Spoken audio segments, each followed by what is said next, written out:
Oxente, se achegue mais para perto da fogueira que hoje eu vou lhe contar uma história que até o diabo treme de lembrar. Lá nas quebradas do Sertão Brabo, numa vila perdida entre mandacaros rachados, viveu o coronel mais soberbo que já pisou em chão de barro batido. Mas olha só, esse cabra cometeu o erro mais danado da vida dele. Riu da mulher errada. E essa mulher, meus amigos, era Dulce, a cangaceira mais temida que o sertão já viu nascer. Se você gosta desse tipo de história braba, já deixe seu like para sempre. O YouTube te enviar as melhores. Se inscreva no canal e comente de onde você está me assistindo. Porque hoje, no pé da serra onde o vento ainda geme de saudade, vamos desenterrar uma lenda que o tempo tentou esconder. Digo logo que aquela vila era um pedaço de terra esquecido por Deus, plantado no meio da caatinga seca como osso velho. Chamava-se Santa Cruz do Seridó, nome bonito para lugar que de santo não tinha nada, só a igreja de paredes caiadas que espelhava o sol que nem espelho de sinhá rica. Era dessas vilas onde o silêncio pesava mais que chumbo de cartucheira, onde o povo andava de cabeça baixa e oração na boca, rezando para não despertar a ira de quem mandava. E quem mandava ali, com punho de ferro e riso de deboche, era o coronel Firmino Brandão. Cabra mais arrogante não nasceu nem na capital, quanto mais naqueles cafundós. Era dono de meio mundo, gado, terra, gente e até da coragem alheia. Quando ele ria alto na praça, fazendo soar as moedas de ouro costuradas no chapéu, o eco corria pelas casas de taipa como alma penada, procurando pouso. A vila tinha uma rua principal de barro batido, que virava lama vermelha quando as chuvas de inverno caíam. De um lado ficava a bodega do seu Antônio, velho de barbas brancas que vendia cachaça, rapadura e medo em doses iguais. Do outro, a casa grande do coronel, erguida em pedra e cal, com um alpendre largo sombreado por jaqueiras antigas. No meio, a igreja de Nossa Senhora das Dores, onde o padre Joaquim rezava a missa apressada, sempre com um olho no altar e outro na porta, temendo que o coronel aparecesse cobrando o dízimo em dobro. O povo da vila era gente simples, vaqueiros de pele curtida pelo sol, rendeiras de dedos ágeis, tropeiros que vinham de longe com burros carregados de milho e feijão. Todos conheciam as regras: não olhar muito tempo para o coronel, não questionar suas ordens, não pisar na sombra dele sem permissão. Era assim desde que o mundo era mundo naqueles rincões. Tinha também os capangas do Firmino, cabras brabos como cobra criada, armados de rifle papo amarelo e faca de ponta. O mais temido era Zé Corisco, homem de olhar torto e alma mais torta ainda. Matava por um níquel e sorria por dois. Andava sempre atrás do patrão como sombra grudada, esperando ordem para fazer o mal. As mulheres da vila se benziam quando viam o coronel passar. As mães puxavam os filhos para dentro de casa quando escutavam o barulho da bota dele batendo na pedra da calçada. Até os cachorros se escondiam, como se farejassem desgraça no ar. Era assim que o medo tinha dono naquela terra. Morando na casa grande, vestindo gibão bordado e rindo alto para todo mundo escutar. Nas tardes de sol rachante, quando o calor subia que nem visagem danada, o coronel gostava de se esparramar no alpendre, com um copo de cristal na mão, bebendo vinho estrangeiro e contando dinheiro só para mostrar fartura. O suor do povo secava na poeira, mas o dele nunca aparecia, protegido pela sombra do poder e pelo abanador de palha que uma escrava segurava sem parar. Era uma vila onde o silêncio valia mais que palavra, onde o respeito nascia do medo e onde ninguém, nem em pensamento, ousava desafiar a ordem das coisas. Até que um dia, numa tarde igual a todas as outras, o destino botou o pé na estrada e veio andando devagar, na figura de uma mulher que ninguém esperava. Oxente, para entender a soberba daquele cabra, preciso lhe contar de onde vinha tanto poder. Firmino Brandão não nasceu rico não. Era filho de vaqueiro pobre, criado comendo farinha com rapadura e bebendo água de cacimba. Mas o danado tinha uma coisa que faltava em muita gente: a malvadeza justa na medida e a esperteza de cobra velha. Começou juntando dinheiro vendendo gado roubado. Depois virou tropeiro, levando mercadoria de feira em feira, sempre de olho nas oportunidades que o sertão oferecia para quem não tinha escrúpulo. Quando a Grande Seca de 1877 chegou matando tudo, ele comprou terra de fome por preço de banana podre. Quando as chuvas voltaram, já era dono de 3 fazendas e mais gado que estrela no céu.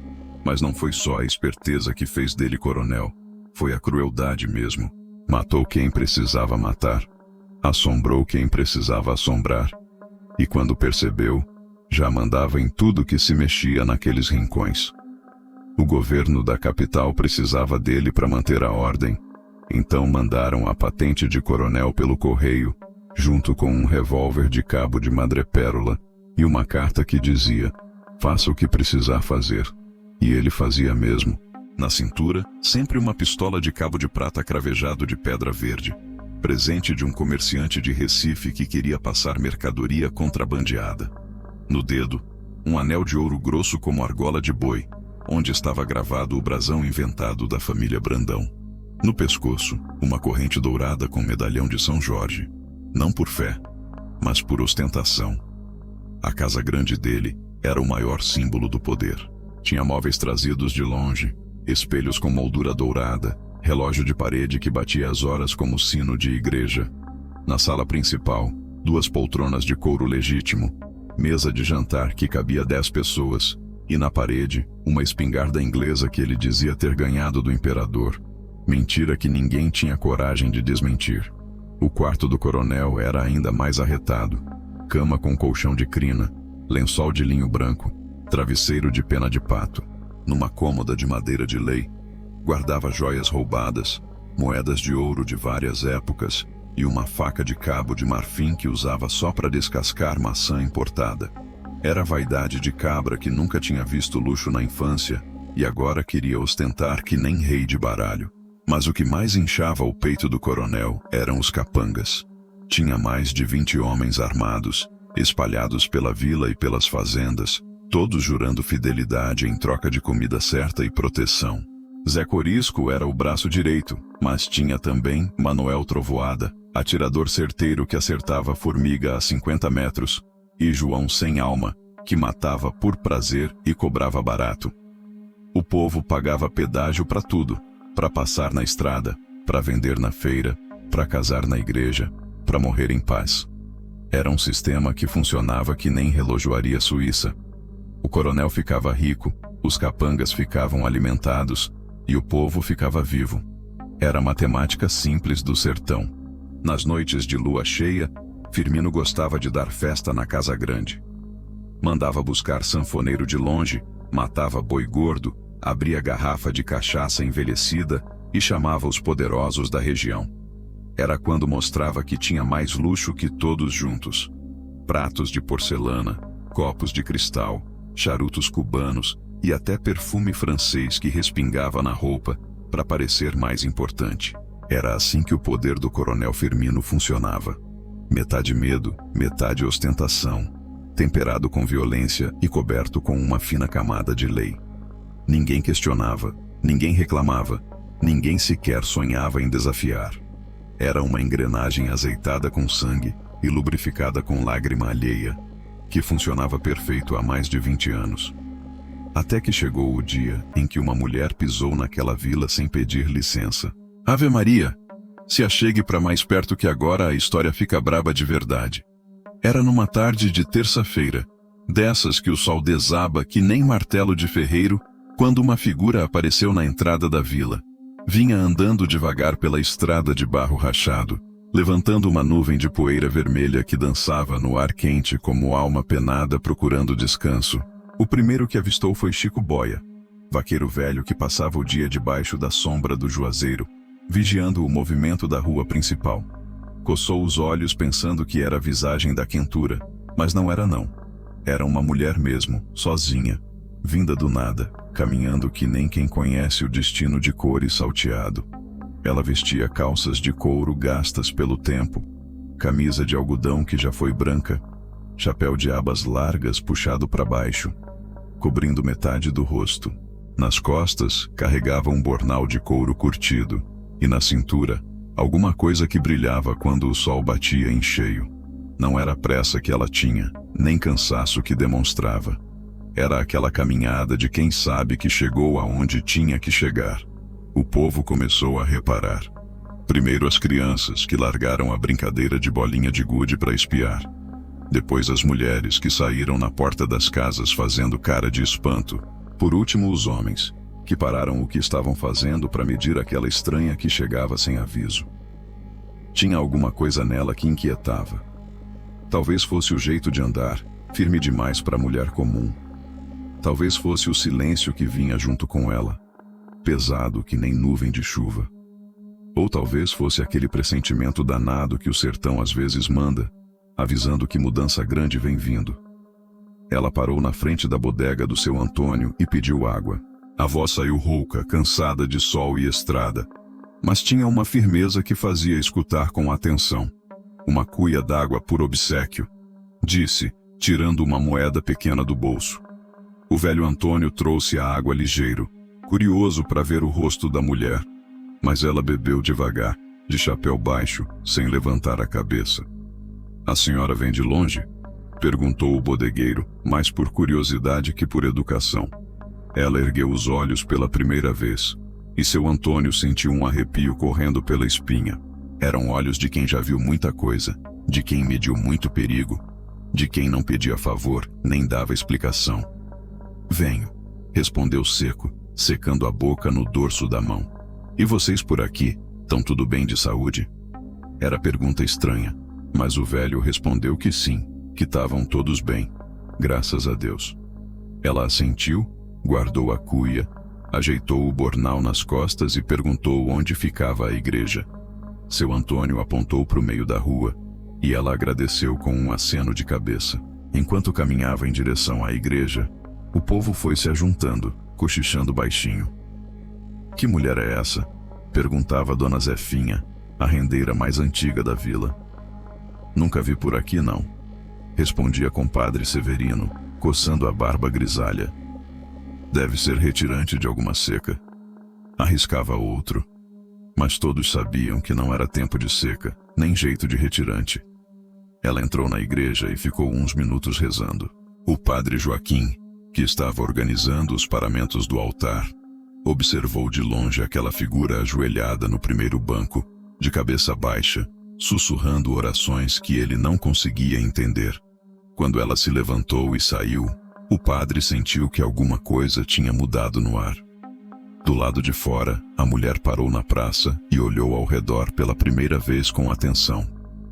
Viu a casa grande do coronel, o movimento dos capangas, o medo disfarçado no rosto do povo. Seus olhos pararam no alpendre onde Firmino Brandão descansava, copo de vinho na mão, rindo alto de alguma piada que tinha contado pros comparsas. Foi nesse momento que o destino armou a cilada. O coronel, sempre atento a novidades que chegavam na sua vila, reparou na mulher parada na praça. Achou graça naquela figura sozinha, desprotegida, fora do lugar. Era como ver passarinho caído do ninho, indefeso, esperando que alguém decidisse o que fazer com ele. E Firmino Brandão, coronel soberbo, dono de vidas e mortes, homem que nunca tinha levado desaforo para casa, cometeu o erro que ia marcar o fim dos seus dias. Decidiu fazer daquela mulher o seu próximo divertimento.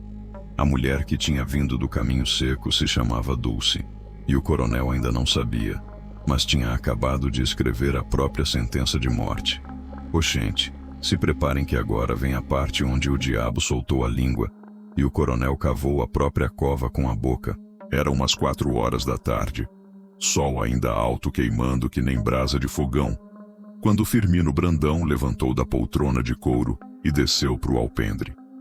Tinha bebido vinho demais, e a soberba estava mais inchada que barriga de sapo na chuva. Viu a mulher parada na praça, sozinha, medindo as casas com aqueles olhos que ele ainda não sabia ler. Pro coronel, aquilo era diversão na certa. Mulher desprotegida na terra dele era que nem passarinho na mira da espingarda. Não tinha como errar. Eita! Gritou alto, fazendo a voz ecoar entre as paredes de taipa. Olhem só que espetáculo temos aqui! Uma perdida chegou na nossa vila! O riso dele saiu grosso, debochado, carregado de maldade gratuita. Os capangas que estavam por perto começaram a rir junto, mais por obrigação que por graça. O povo da vila sentiu o coração apertar. Quando o coronel começava com gracinha em público, era porque vinha coisa feia pela frente. As mulheres puxaram os filhos para mais perto. Os homens baixaram a cabeça, e até os cachorros se esconderam atrás das casas.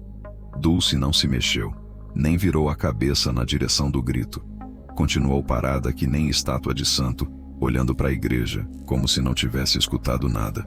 Isso deixou o coronel mais irritado ainda. Na terra dele, quando ele falava, todo mundo escutava e respondia ligeiro. "Ei, tu aí!" berrou mais alto, descendo os degraus do alpendre com passadas largas. "Tô falando contigo, cabra atrevida. Tu não tá escutando, não?" A bota dele batia na pedra da calçada que nem martelo de ferreiro, anunciando confusão para toda a vila. Foi quando Dulce virou devagar e olhou para ele. Não disse palavra, não fez gesto, só olhou. Mas aquele olhar gelou o suor de muito cabra valente que estava assistindo. Era o olhar de quem media distância, de quem contava bala, de quem já tinha decidido alguma coisa importante. O coronel, bêbado de poder e vinho, não soube ler o recado. Pelo contrário, achou que tinha encontrado vítima fácil. "Que mulher mais sem vergonha!" riu alto, balançando a barriga de rico. "Chega na minha vila de peito empinado, sem pedir licença, sem dar boa tarde a quem manda.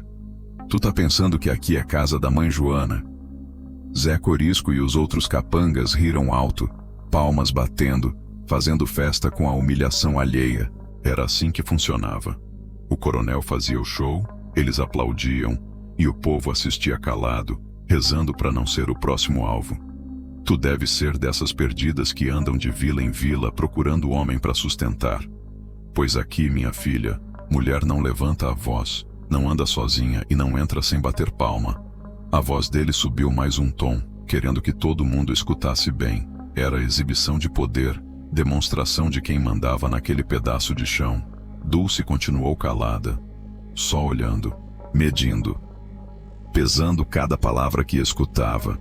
O chapéu cobria metade do rosto, mas quem prestava atenção via a boca fechada que nem linha de costura e as mãos paradas na lateral do corpo, perto da cintura, onde alguma coisa brilhava no sol. "Fala alguma coisa, mulher!" gritou o coronel, já irritado com o silêncio. "Pelo menos agradece que eu não mandei meus homens te botarem pra fora da vila a chicote. Tu não sabe com quem tá falando?" Ele bateu o punho no peito, fazendo tilintar as moedas costuradas no gibão. Foi aí que Dulce falou, pela primeira vez. A voz saiu baixa, rouca, carregada de calma perigosa. "Sei sim. Só isso." 2 palavras que pesaram mais que pedra de moinho. E continuou. "Sei muito bem com quem tô falando, Coronel Firmino Brandão." O fato dela saber o nome dele sem ninguém ter dito deveria ter acendido um sinal de perigo na cabeça do coronel. Mas a soberba é surda e cega. Ele achou que era fama, que era reconhecimento do poder. Não percebeu que era ameaça. "Então sabe que precisa me respeitar", berrou, apontando o dedo na direção dela. "E respeito aqui se paga com humildade. Então abaixa essa cabeça e pede desculpa por ter entrado na minha vila sem permissão." Dulce não abaixou a cabeça. Não pediu desculpa. Só continuou olhando, que nem cobra esperando a hora certa de dar o bote. E o coronel, bêbado de poder, riu mais uma vez. Foi o último riso verdadeiro da vida dele. "Meu amigo, tem certas coisas no sertão que a gente aprende desde pequeno. Uma delas é que quando o silêncio fica pesado demais, é porque tempestade vem vindo." E naquela tarde, o silêncio desceu sobre a vila de Santa Cruz do Seridó, que nem manta de chumbo, esmagando qualquer ruído, engolindo até o canto dos bem-te-vis. Dulce continuou parada na praça, mas agora alguma coisa tinha mudado.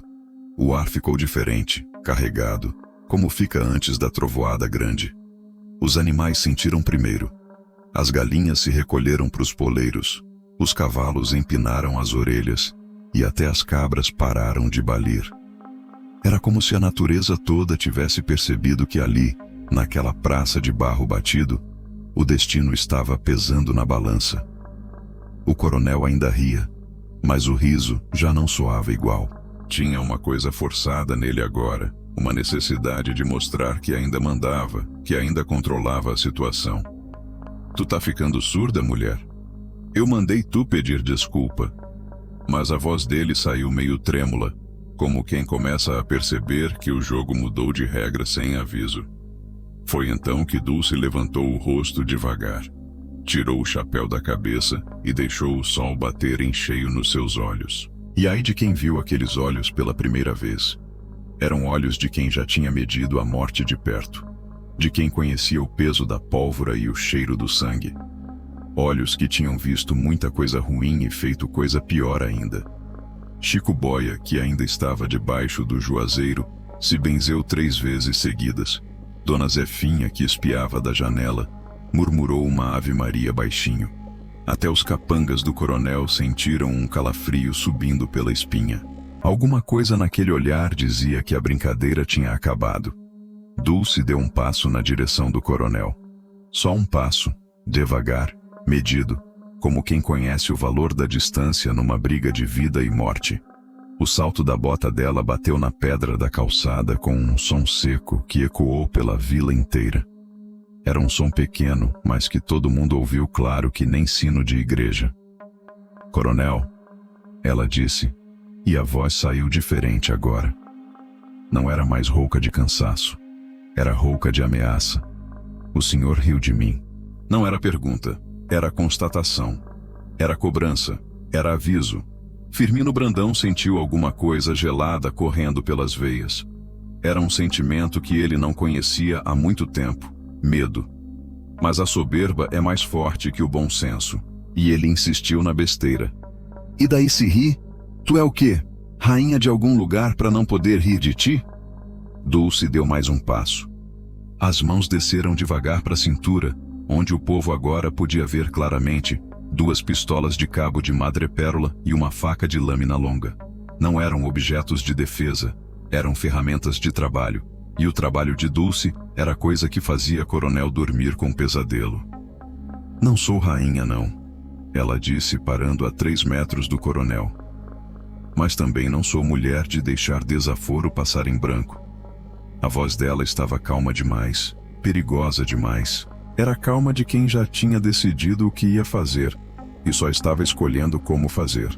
O povo da vila começou a se afastar, devagar, sem fazer barulho, como quem não quer despertar cobra dormindo.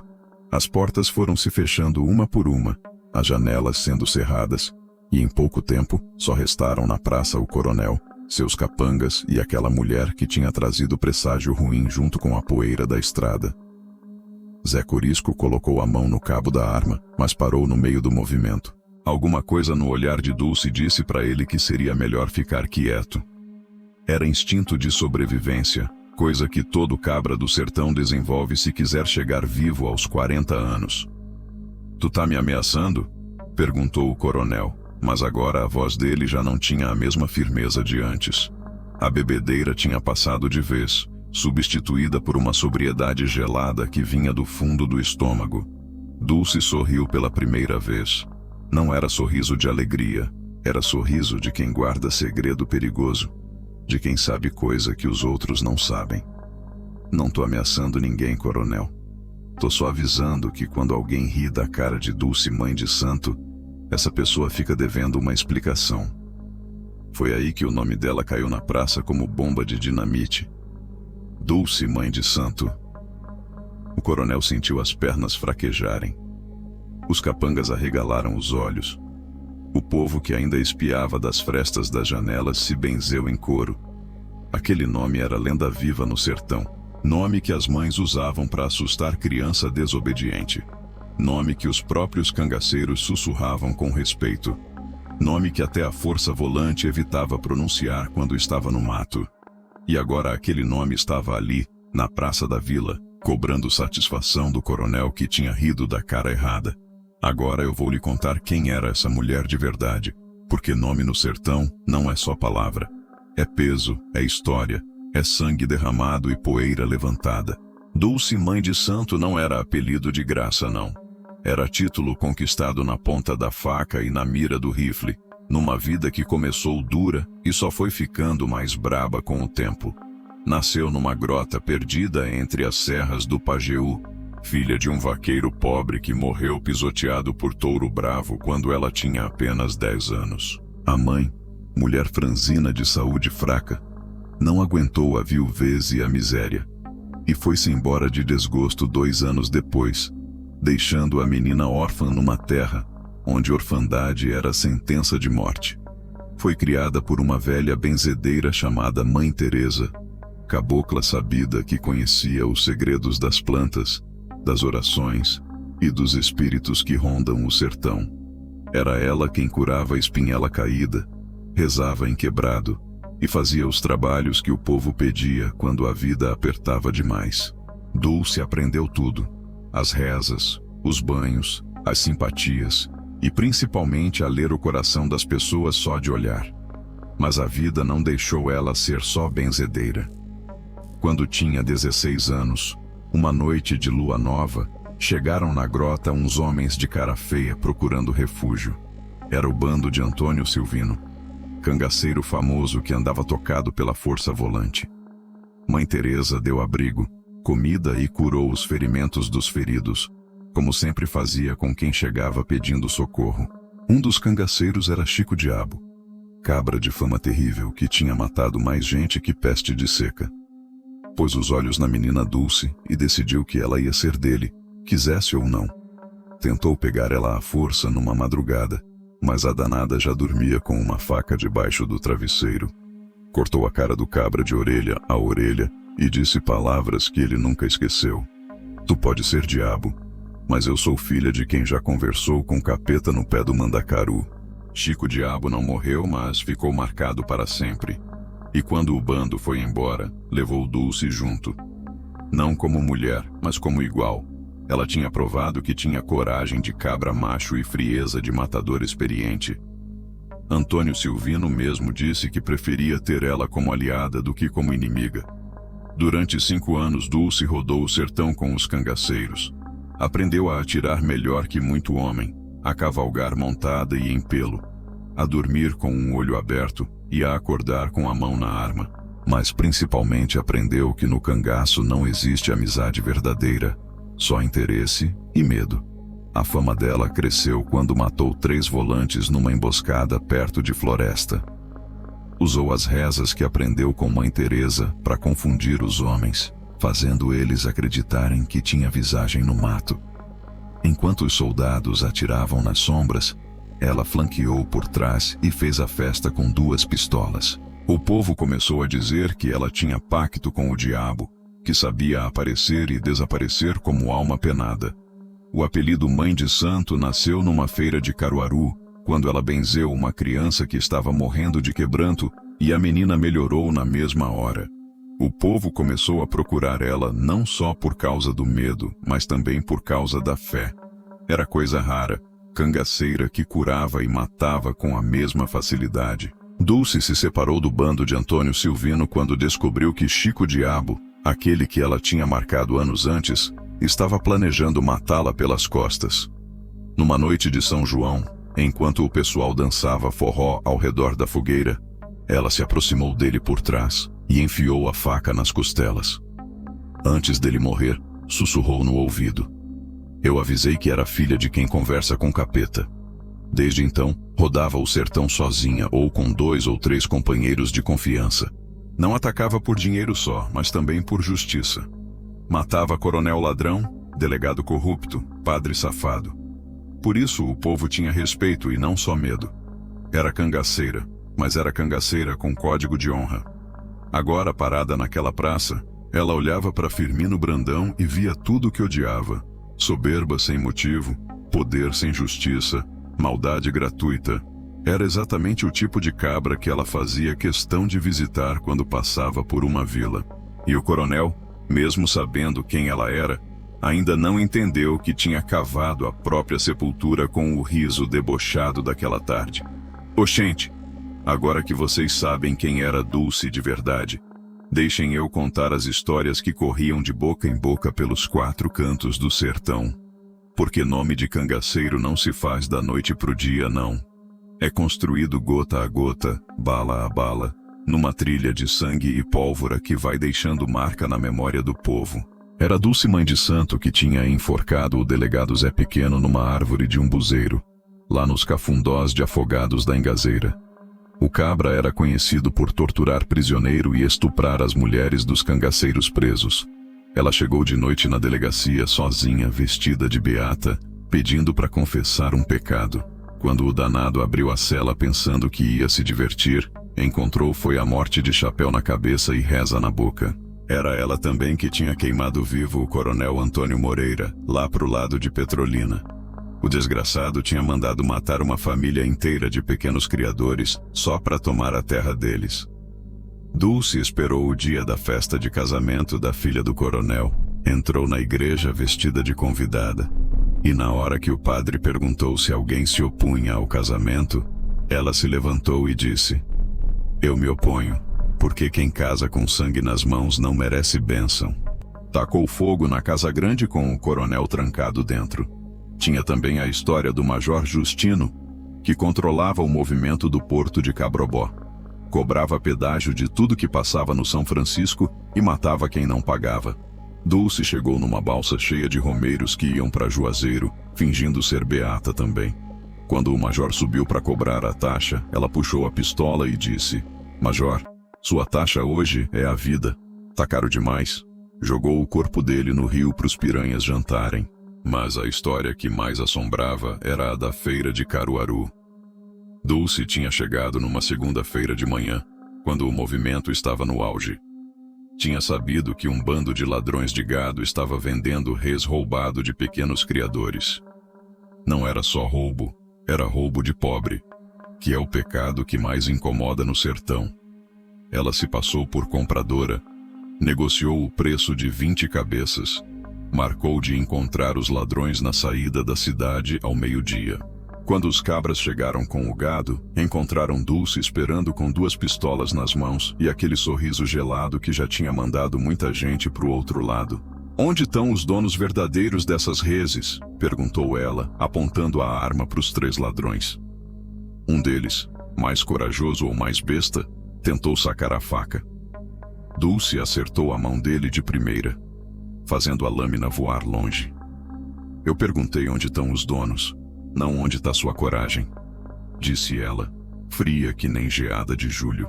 Os cabras entregaram tudo.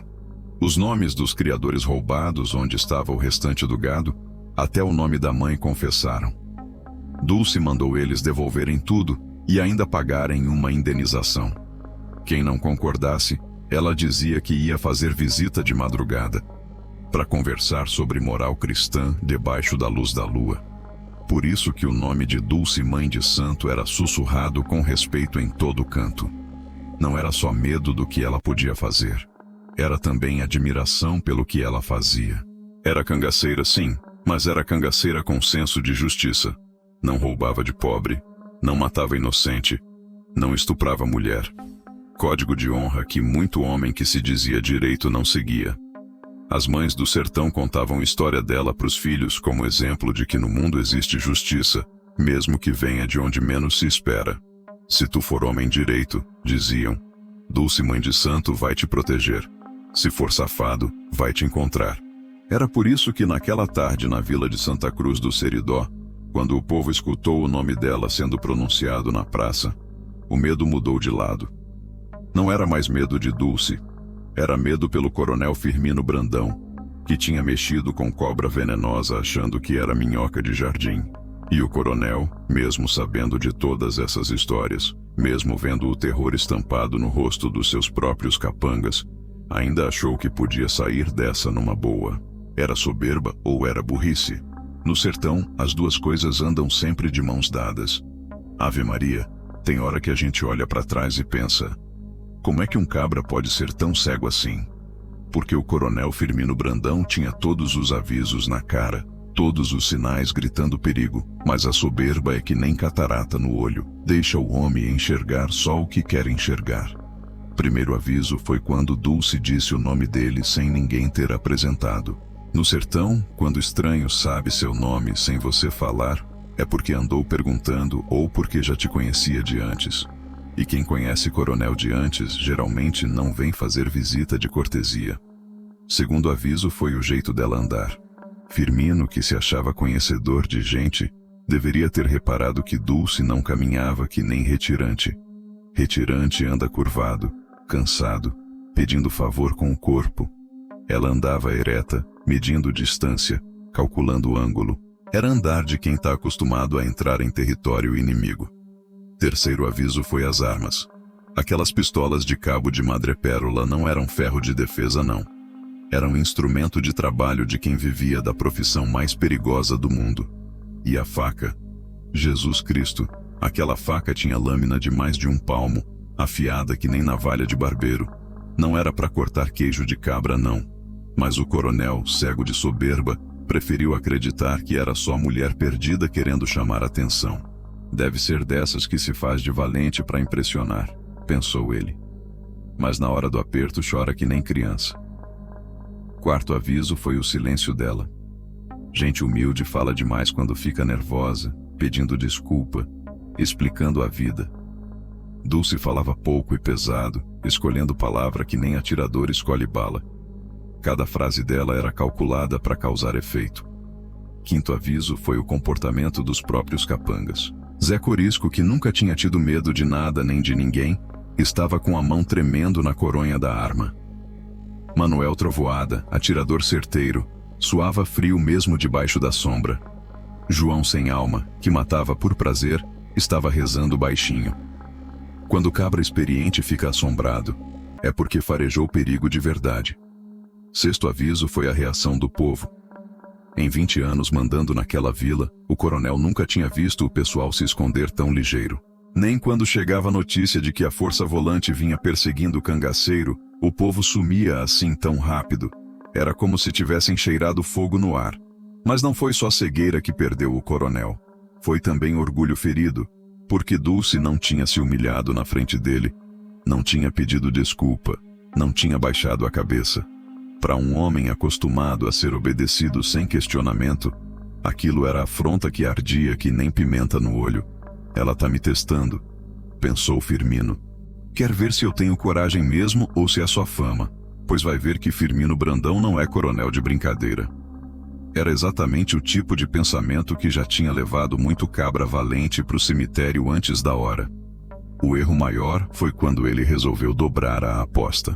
Em vez de recuar, de tentar conversar, de pelo menos perguntar o que ela queria ali, Firmino decidiu que ia mostrar quem mandava naquela vila de uma vez por todas. Chamou mais capangas, mandou cercar a praça, fez questão de transformar aquilo num espetáculo público. Vou quebrar essa cabra na frente de todo mundo, resmungou ele para os comparsas. Vou mostrar que Coronel Firmino não leva desaforo de ninguém, nem de cangaceira famosa.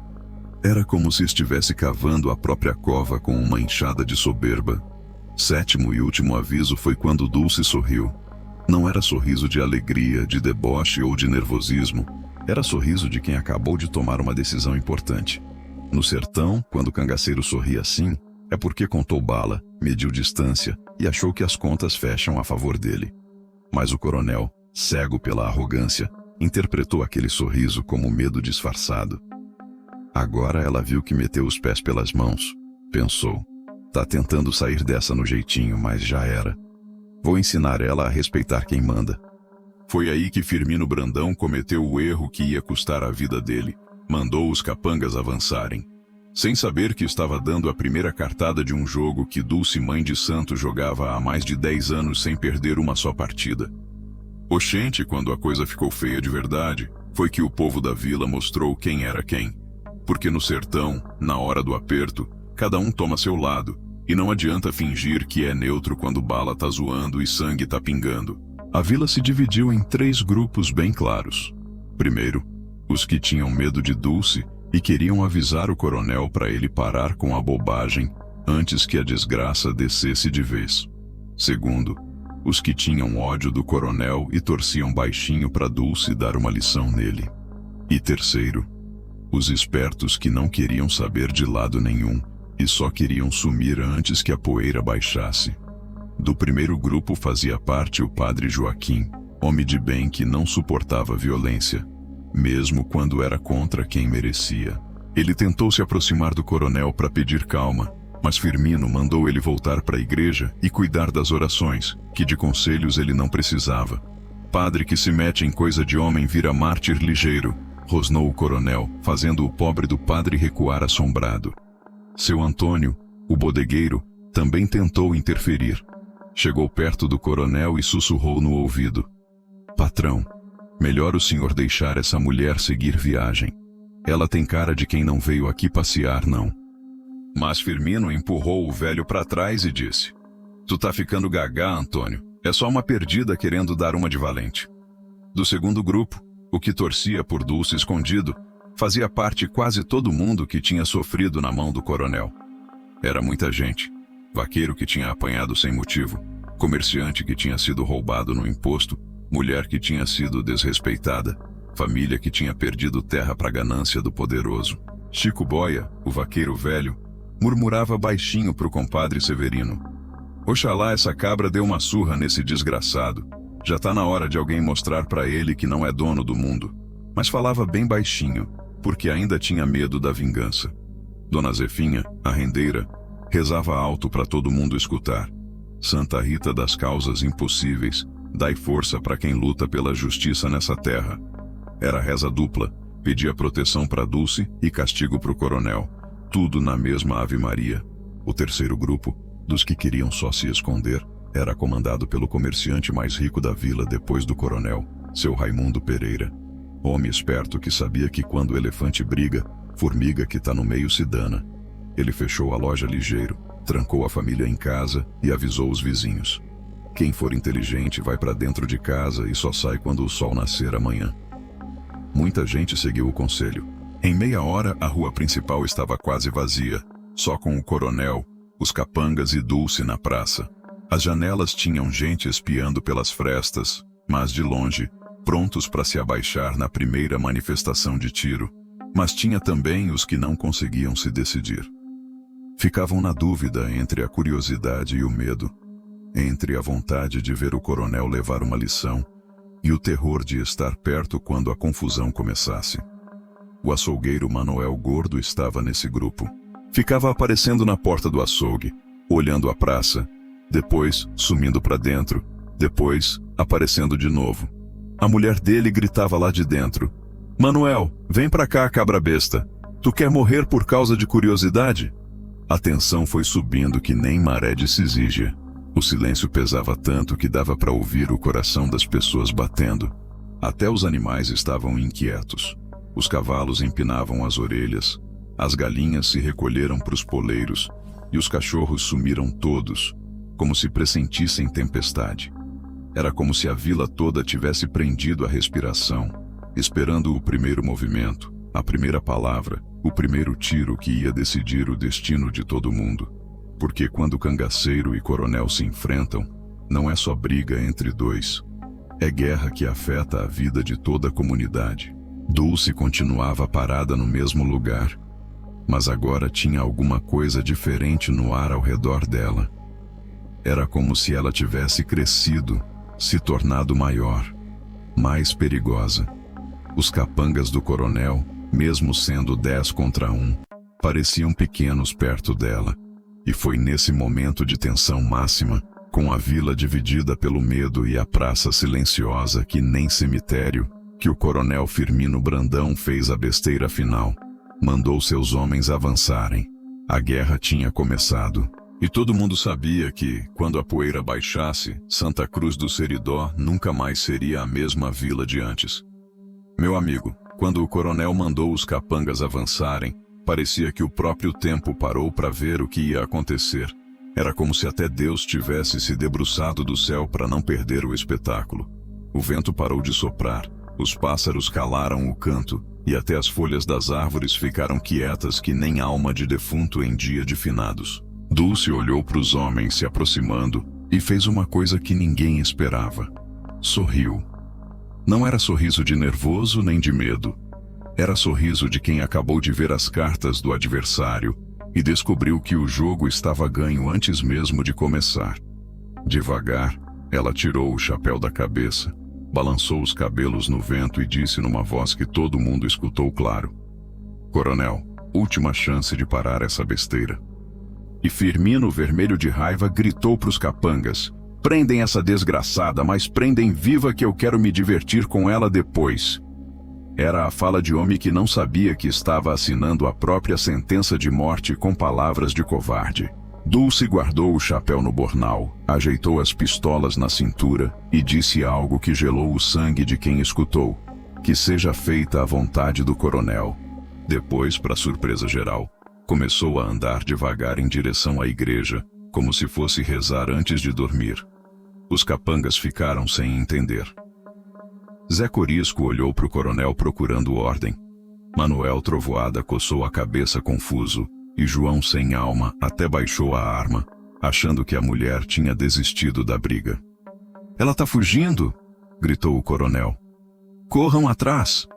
Foi aí que a coisa mudou de figura. Dulce não estava fugindo, estava escolhendo o terreno da batalha. Quando chegou na frente da igreja, se virou devagar e ficou de costas para a porta de madeira pesada. Agora tinha proteção atrás e visão completa da praça na frente. Era a posição de quem conhecia os segredos da guerra. "Meus filhos", disse ela, e a voz ecoou pela praça que nem sermão de padre. "Eu dei chance de vocês recuarem. Não quiseram. Agora vou ter que ensinar educação na ponta da bala." As mãos desceram devagar para as pistolas, e o metal brilhou na luz do sol poente como promessa de morte. O primeiro capanga a avançar foi Tonho Bexiga, cabra novo que queria mostrar valentia para o patrão. Deu 3 passos na direção dela e parou seco. Dulce tinha sacado uma das pistolas num movimento tão rápido que parecia truque de mágica. O cano da arma apontava direto para o peito dele, e o dedo dela estava no gatilho, firme que nem pedra de rio. "Tu tem família, menino?" perguntou ela sem tirar a mira de cima dele. Tonho engoliu seco e disse que tinha mãe e 2 irmãs. "Então volta para casa e abraça elas", disse Dulce, "porque se deres mais um passo, elas vão chorar tua morte amanhã de manhã." Foi nesse momento que a noite desceu de vez sobre a vila. Não era noite natural, não. O sol ainda estava alto, mas uma sombra estranha cobriu tudo, como se o próprio sertão tivesse puxado um lençol preto sobre Santa Cruz do Seridó. O ar ficou pesado, carregado, como fica antes da tempestade que arranca telhado e derruba cerca. O povo que espiava das janelas se benzeu em coro. As crianças começaram a chorar sem motivo. Até os capangas mais brabos sentiram um arrepio correndo pela espinha. Era como se algo sobrenatural tivesse baixado naquela praça, alguma força que vinha de longe e de antigamente. Dulce continuou parada na frente da igreja, mas agora parecia ter crescido, ficado mais alta, mais imponente. A segunda pistola apareceu na outra mão, e agora ela tinha os 2 canos apontados para os homens do coronel. Eram 10 contra 1, mas de repente parecia que a conta tinha se invertido. "Coronel Firmino Brandão", disse ela, e a voz saiu diferente agora, carregada de autoridade antiga. "Eu vim cobrar a conta do riso que o senhor deu na minha cara. Pode ser que o senhor não saiba, mas no sertão, quem ri da cara de cangaceiro paga com a própria." O silêncio que desceu foi tão pesado que dava para cortar no facão. Era o tipo de silêncio que existe só antes da tempestade, antes do terremoto, antes do fim do mundo. Um silêncio que fazia o coração bater mais devagar e o tempo parecer que tinha parado de correr. E foi nesse silêncio de morte que o primeiro tiro ecoou pela vila, rasgando a noite que nem grito de alma penada. Quando a primeira bala zuniu pela praça, foi como se o inferno tivesse aberto as porteiras e soltado os demônios para dançar. Mas não foi Dulce quem atirou primeiro, não. Foi Zé Corisco, o capanga mais nervoso do coronel, que não aguentou a pressão e puxou o gatilho sem mira certa, só para quebrar aquele silêncio medonho que estava esmagando todo mundo. A bala passou longe, acertou a parede da igreja e arrancou um pedaço de reboco que caiu no chão levantando poeira. Mas esse tiro descontrolado foi o sinal que Dulce esperava para mostrar porque era considerada a cangaceira mais perigosa do sertão. Ela se moveu que nem gato montês pulando na presa. Rolou pro lado direito. Se abaixou atrás do cruzeiro de pedra que ficava na frente da igreja e, enquanto rolava, disparou as duas pistolas ao mesmo tempo. Foram dois estampidos secos, certeiros, que ecoaram pela vila como trovão rachando o céu. A primeira bala acertou Zé Corisco bem no meio da testa. O cabra nem teve tempo de perceber que tinha morrido. Caiu para trás que nem saco de milho, com os olhos arregalados e a boca aberta, como se fosse falar alguma coisa, mas esqueceu o que era. A segunda bala pegou Manuel Trovoada no ombro direito, arrebentando o osso e fazendo ele largar a espingarda com um grito que acordou os mortos do cemitério. O homem caiu de joelhos, segurando o braço que pendia que nem galho quebrado, gemendo que nem boi no matadouro. "Meu Deus do céu!"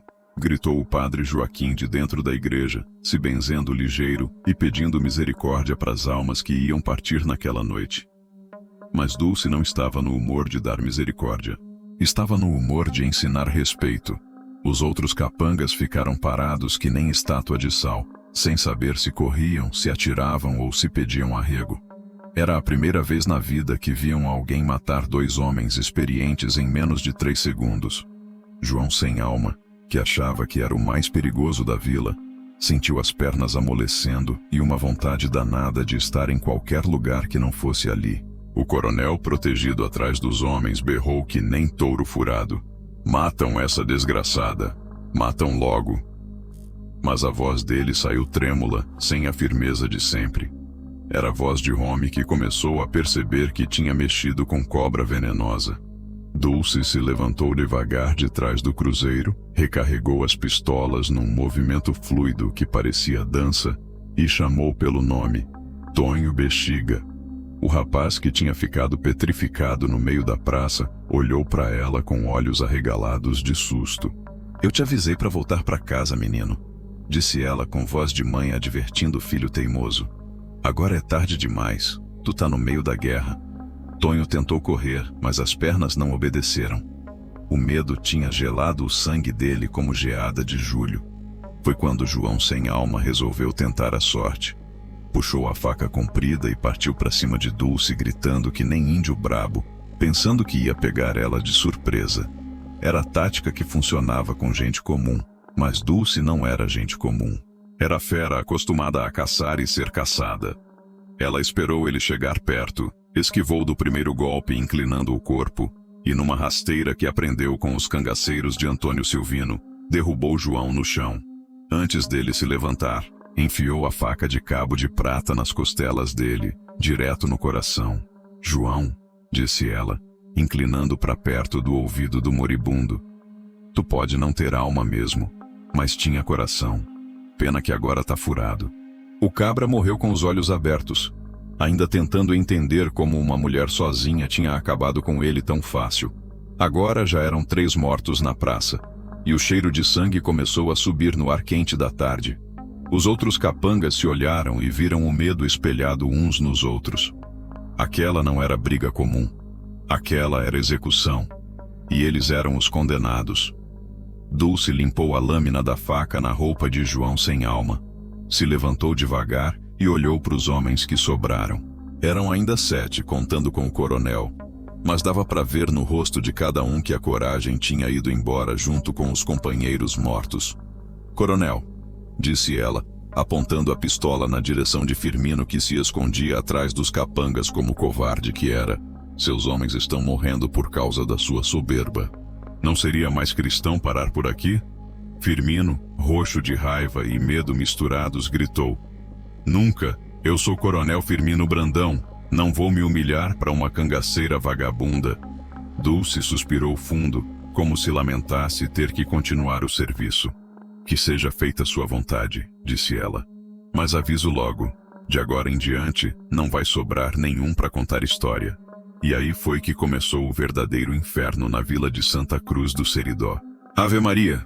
Se achegue mais perto que agora a coisa ficou braba de verdade." Depois da morte de João sem alma, o que era confronto virou caçada. E quem estava caçando era Dulce, mãe de santo, que tinha provado na prática porque era o terror dos coronéis e o pesadelo das forças volantes. Os capangas que sobraram tentaram formar uma linha de tiro, Mas a danada não ficava parada para ser alvo fácil. Se movia pela praça que nem sombra dançando, ora aparecendo atrás da fonte, ora sumindo por trás do cruzeiro, ora surgindo do lado que ninguém esperava. Era como se conhecesse cada pedra, cada canto, cada esconderijo daquela vila desde menina. Antônio Pistola, capanga experiente que já tinha matado mais de 20 homens na vida, tentou flanquear por trás da igreja. Subiu devagar pela lateral do prédio, rifle na mão, pensando que ia pegar Dulce de surpresa. Mas quando dobrou a esquina, encontrou foi o cano da pistola dela apontado bem para a cara dele. "Antônio", disse ela, "calma que nem quem oferece água à visita. Tu tem 2 segundos para decidir se quer morrer aqui ou se prefere correr para longe e nunca mais voltar." O cabra olhou nos olhos dela e viu a morte esperando resposta. Largou o rifle, saiu correndo e só parou quando chegou na cidade vizinha, 2 léguas depois. Enquanto isso, na praça, o cerco foi se fechando de um jeito que o coronel não esperava. Não era ele quem estava cercando Dulce. Era ela quem estava cercando ele e os capangas. Como uma cobra que vai apertando devagar até sufocar a presa. Cabo Virgílio, soldado da força volante que tinha virado capanga do coronel, tentou usar a experiência militar. Mandou os homens se espalharem e atacarem de lados diferentes. Mas Dulce conhecia essa tática melhor que ele. Quando os cabras se dividiram, ficaram mais fracos. Era exatamente o que ela queria. Pegou primeiro o Chico Manco, que foi tentar se esconder atrás da bodega do seu Antônio. A bala dela acertou ele bem no peito, mandando o cabra para o outro mundo antes dele entender o que estava acontecendo. O barulho do corpo caindo derrubou umas garrafas de cachaça que estouraram no chão, misturando álcool com sangue numa poça vermelha que brilhava no sol. Depois, foi a vez de Severino Língua de Cobra, que tentou se arrastar pela lateral da igreja para pegar uma posição melhor. Dulce tinha ouvido o barulho dos joelhos dele raspando na pedra e estava esperando. Quando ele apareceu na mira, ela disparou sem dó nem piedade. A bala entrou pela orelha e saiu pelo outro lado da cabeça, pintando a parede branca da igreja com um borrão vermelho que ficou marcado até hoje. O povo da vila, trancado dentro das casas, escutava os tiros ecoando pela rua principal e se benzia em desespero. As crianças choravam, as mulheres rezavam, e os homens ficavam calados, sabendo que qualquer ruído podia atrair bala perdida. Dona Zefinha, a rendeira, murmurava terços sem parar. Santa Rita das causas impossíveis, protegei os inocentes dessa guerra danada. E se for para alguém morrer, que seja quem merece e não quem só estava no lugar errado na hora errada. Seu Antônio, o bodegueiro, tinha se trancado na despensa da loja e rezava para todos os santos que conhecia. São Jorge Guerreiro, protegei-me dessa batalha. São Sebastião Mártir, afastai as balas da minha direção. Nossa Senhora da Conceição, fazei que essa loucura acabe logo. Na praça, só sobravam 4 homens além do coronel. Cabo Virgílio, Tonho Bexiga, Mané Carcará e Pedro Ventania. Todos já tinham entendido que não era questão de se iam morrer, mas de quando e como. O medo estava estampado na cara de cada um, suor escorrendo mesmo com o sol começando a baixar. O coronel, que até então tinha ficado escondido atrás dos capangas, percebeu que ia ficar sozinho se as coisas continuassem naquele ritmo. Puxou a pistola de cabo de prata e gritou para Dulce: "Tu pode ser valente, mas sou coronel de patente. Tenho ordem do governo para manter a paz nesta vila." Dulce parou de se mover e olhou direto para ele. Pela primeira vez na tarde toda, ficou parada no meio da praça, sem procurar abrigo, sem se esconder. Era como se tivesse decidido que estava na hora de acabar com aquilo de vez. "Coronel", disse ela, e a voz dele ecoou clara pela vila toda. "Sua patente não vale nada onde a justiça não chega. E aqui, hoje, eu sou a justiça." Levantou as 2 pistolas e apontou uma para o coronel e outra para os capangas que sobraram. "Agora vocês vão aprender que no sertão, quem ri de cangaceiro paga caro." E foi nesse momento que o verdadeiro fim começou a se desenhar na poeira vermelha da praça. Chegou a hora que todo o sertão esperava. O encontro cara a cara entre o coronel soberbo e a cangaceira justiceira. Era como se o próprio destino tivesse marcado aquele duelo desde o começo dos tempos, quando Deus separou o bem do mal e disse: um dia vocês vão se encontrar na poeira quente do sertão. Os últimos capangas do coronel, Cabo Virgílio, Tonho Bexiga, Mané Carcará e Pedro Ventania, se entreolharam com aquele jeito de quem sabe que a conta chegou. Dulce estava parada no meio da praça, 2 pistolas apontadas, e aquela calma perigosa de quem já decidiu como a história vai terminar. Vocês ainda têm chance de sair dessa vivos, disse ela olhando para os 4 homens. Larguem as armas, saiam da vila e nunca mais voltem. A briga é só com o coronel. Era a generosidade de quem tinha poder de decidir vida e morte, mas não abusava sem necessidade. Cabo Virgílio, mais experiente, sussurrou para os outros: ela tá certa, essa briga não é nossa. Largou o rifle no chão, ergueu as mãos e começou a andar devagar para fora da praça. Pedro Ventania seguiu o exemplo, depois Mané Carcará. Eram cabras brabos, mas não eram bestas de morrer por causa da soberba alheia. Só Tonho Bexiga ficou, mais por medo de se mover do que por lealdade. O rapaz estava plantado no chão que nem mourão de cerca, tremendo que nem vara verde, com a espingarda meio caída nas mãos bambas. Menino, disse Dulce, com voz de quem fala com filho, vai embora, tua mãe não merece chorar tua morte hoje. Tonho olhou para ela, depois para o coronel, depois largou a arma e saiu correndo que nem cachorro com o rabo entre as pernas. Correu tanto que só parou no outro dia, na cidade vizinha, jurando que nunca mais voltava para Santa Cruz do Seridó. Agora só restavam 2 na praça, Dulce Mãe de Santo e Coronel Firmino Brandão. Frente a frente, medindo um ao outro, cada um sabendo que dali só um sairia vivo. O coronel tentou manter a pose de sempre. Empertigou o peito, ajeitou o gibão bordado, fez tilintarem as moedas costuradas no chapéu. Tu pode ter matado meus homens, disse ele, voz ainda tentando soar firme, mas eu sou coronel de patente, não vou me rebaixar a brigar com bandida. Dulce deu um passo na direção dele. Só um passo, mas foi como se tivesse crescido 10 palmos. Coronel, disse ela, o senhor não vai brigar comigo, vai morrer por minha mão. Diferença é grande. Foi quando o medo verdadeiro bateu no coronel pela primeira vez na vida. 20 anos mandando naquela vila, 20 anos achando que era dono do mundo, e agora descobria que era só um homem pequeno diante de quem conhecia a verdadeira força. Eu posso lhe pagar, gaguejou ele, a soberba derretendo que nem banha no sol.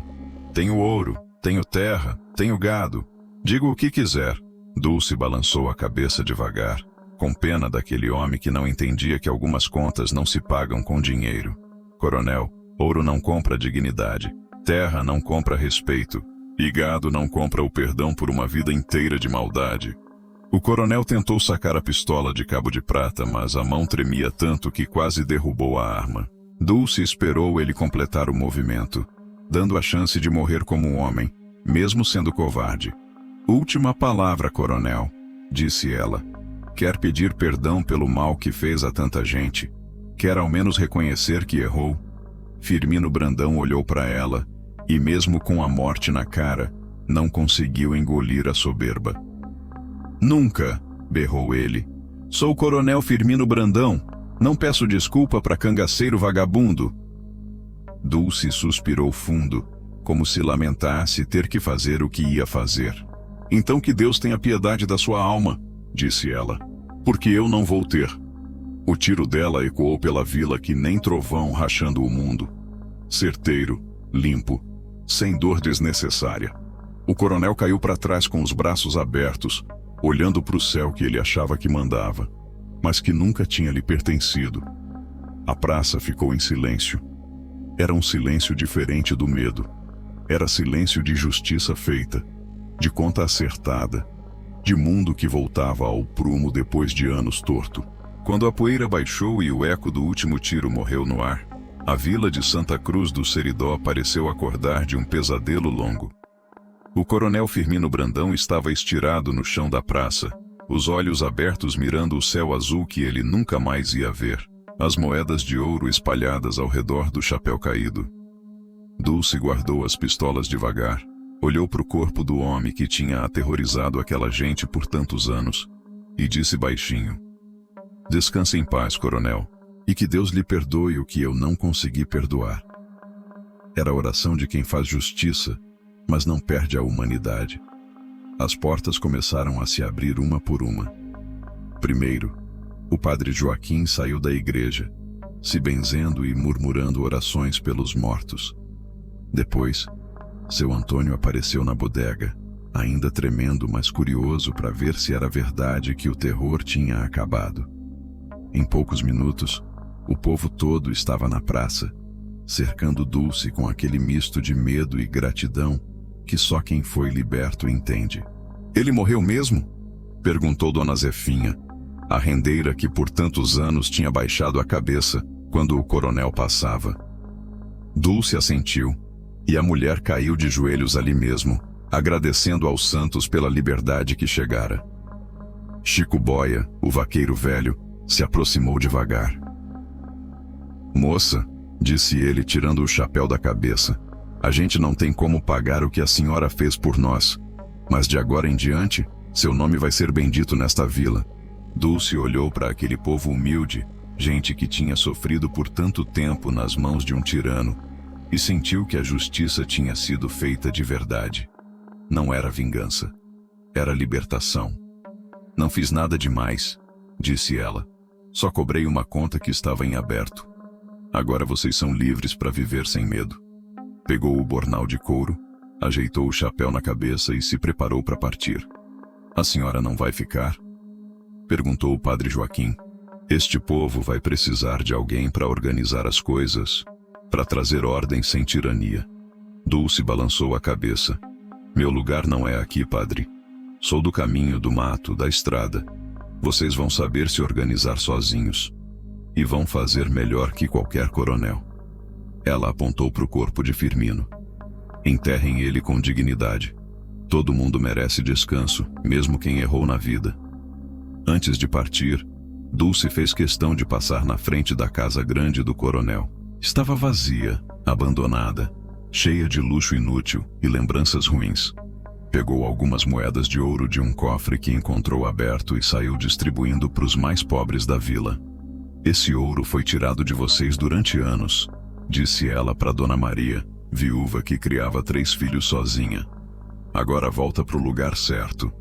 Era assim que funcionava a justiça de Dulce: tirar de quem roubou e dar para quem foi roubado.